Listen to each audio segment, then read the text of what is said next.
Seorang pria parubaya ditemukan oleh warga sudah tidak bernyawa di sebuah pondok di kawasan Talang Sungai Kubuan, Desa Kemang Manis, Kecamatan Tebing Tinggi, Kabupaten Empat Lawang, Selasa 12 Oktober 2021.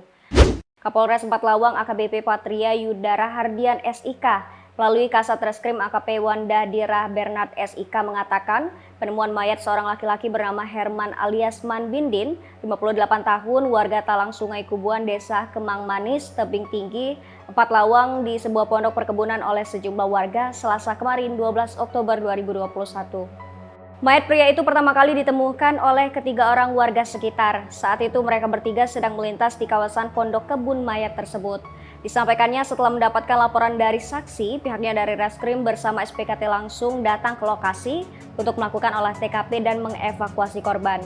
Patria berujar dari hasil pemeriksaan dan olah TKP diduga mayat itu merupakan korban pembunuhan, di mana di tubuh korban bagian dada sebelah kanan dan kiri terdapat lubang bekas luka tembak senapan angin.